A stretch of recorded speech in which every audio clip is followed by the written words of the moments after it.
বিসমিল্লাহির রহমানির রাহিম। সম্মানিত দর্শক শ্রোতা ভাই বোন বন্ধুরা, আসসালামু আলাইকুম। সমসাময়িক রাজনীতির চ্যানেলে আজকে আমরা আলোচনা করব ভোট ও জোট রাজনীতির নয়া মেরুকরণ, অর্থাৎ জোট রাজনীতির সম্পর্কে আলোচনা করব।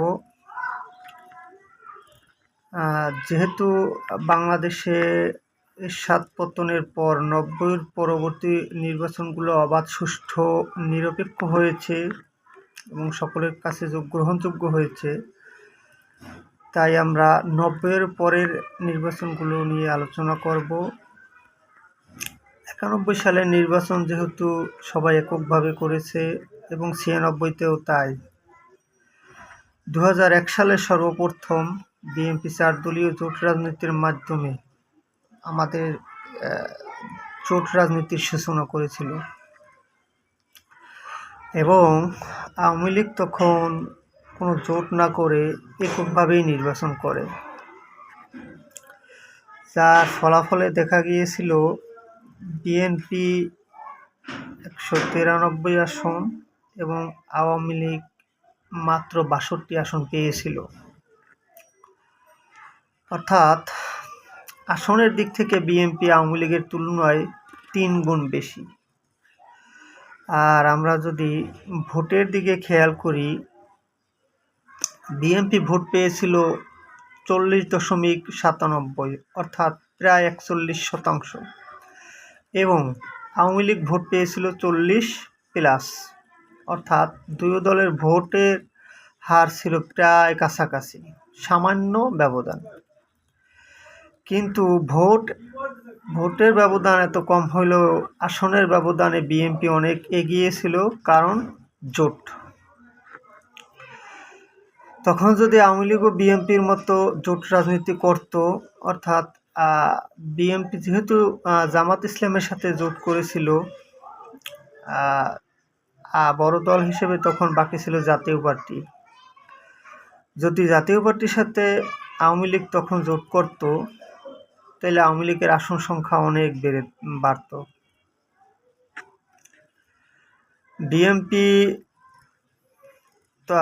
বিএনপির সম্মিলিত ভোট 41, সেই সাথে জামাত ইসলামের ভোট ছিল 4%, অর্থাৎ 45%, আর আওয়ামী লীগ পেয়েছিল 40% এবং জাতীয় পার্টি 7%।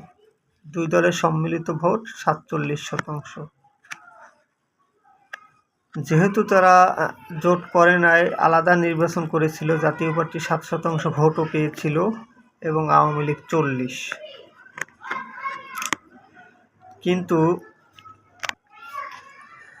2001 সালের নির্বাচনে আমরা দেখলাম বিএনপি জামাতের সাথে জোট করার পরেও যদি জাতীয় পার্টির সাথে আওয়ামী লীগ জোট করত, তাহলে 42টি আসন 4 দলীয় জোট পেত না।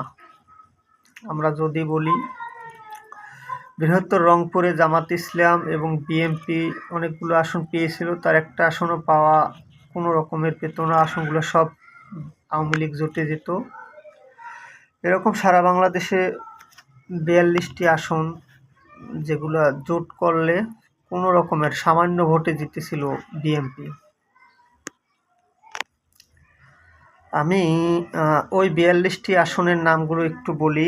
পঞ্চগড় 2, পঞ্চগড় 1, দিনাজপুর 1, 2, 6, নীলফামারী 3, 4, লালমনিরহাট 3, গাইবান্ধা 1, 4, চাঁপাইনবাবগঞ্জ 2, রাজশাহী 3, কুষ্টিয়া 1, 2, নড়াইল 1, 2, খুলনা 5, বরগুনা 2, পটুয়াখালী 1, 2, বরিশাল 2, 6, টাঙ্গাইল 2, 3, 4, 5, 6, জামালপুর 1, শেরপুর 2, 3, ময়মনসিংহ 4, কিশোরগঞ্জ 4, গাজীপুর 3, নরসিংদী 3, নারায়ণগঞ্জ 5, রাজবাড়ী 1, সুনামগঞ্জ 4, সিলেট 3, সিলেট 6, মৌলভীবাজার 1, বিবাড়িয়া 4 ও লক্ষ্মীপুর 4। তাহলে আওয়ামী লীগ জাতীয় পার্টির সাথে জোট করলে এই 42টি আসন বিএনপি পেত না, আওয়ামী লীগ জাতীয় পার্টি পেত। তাহলে আওয়ামী লীগের আসন হতো 62+42। 104 আসন এবং বিএনপির 193 থেকে তাদের আসন সংখ্যা 42 কমে যেত। আচ্ছা, এবারে আমরা দেখি আওয়ামী লীগ তো এককভাবে নির্বাচন করে 62 আসন পেয়েছিল, কিন্তু 1 সালের নির্বাচনে যদি বিএনপি এককভাবে নির্বাচন করত তাহলে কত আসন পেত এটা আমরা কেউ জানি না। আওয়ামী লীগ ভোট বেশি পেলেও আসন ভোট পেয়েছিল বিএনপি বেশি, কিন্তু বিএনপি যদি এককভাবে নির্বাচন করত তাহলে সারা দেশে প্রায় 80 থেকে 90 আসন বিএনপি নাও পেতে পারত। কারণ বিএনপি প্রায় 90 আসন জিতেছিল 2000 থেকে 10,000, মাত্র 10,000 ভোটের ব্যবধানে। আর এই সমস্ত সকল আসনেই জামাতে ইসলামের সর্বনিম্ন 5 থেকে 10,000, 15,000, 20,000 পর্যন্ত ভোট আছে, যে ভোটগুলোর সহায়তায় আসনগুলো সব বিএনপি পেয়েছে। যদি কোনো কারণে বিএনপি 1 সালে একক নির্বাচন করত আর এই 80-90 আসন হারাতো, তাহলে এই আসনগুলো আওয়ামী লীগের যদি পক্ষে যেত, তাহলে আওয়ামী লীগের আসন সংখ্যা দাঁড়াতো 90+62, অর্থাৎ সরকার গঠন করার মতো 150 আসন আওয়ামী লীগের হাতে থাকত। আর বিএনপিও তাদের এই 90 আসন হারাতো। বিএনপি পেয়েছিল 193 আসন, সেখানে তারা পেত শুধু 100 আসন। আর জাতীয় পার্টি এককভাবে 14টি আসন পেয়েছিল, তারা কারোর সাথে জোটে না থেকেই নিজের শক্তিতে। কিন্তু জামাতে ইসলাম যে 17টি আসন পেয়েছিল, যদি তারাও এককভাবে নির্বাচন করত তাহলে তারা হয়তোবা 6 থেকে 7টি আসন পেতে পারত। অতএব জোট রাজনীতির কারণে 1 সালে ভোট বেশি পেয়েও ক্ষমতায় গেল বিএনপির 4 দলীয় জোট। আর সেই 1 সাল থেকেই শুরু হলো জোট রাজনীতি। এখন আগামী রাজনীতিতে জোট রাজনীতির নতুন মেরুকরণ হওয়ার আভাস পাওয়া গেছিল। আশা করি এ বিষয়ে পরবর্তী ভিডিওতে আপনাদের আপডেট জানাবো। সেই অপেক্ষায় রইলাম। আসসালামু আলাইকুম।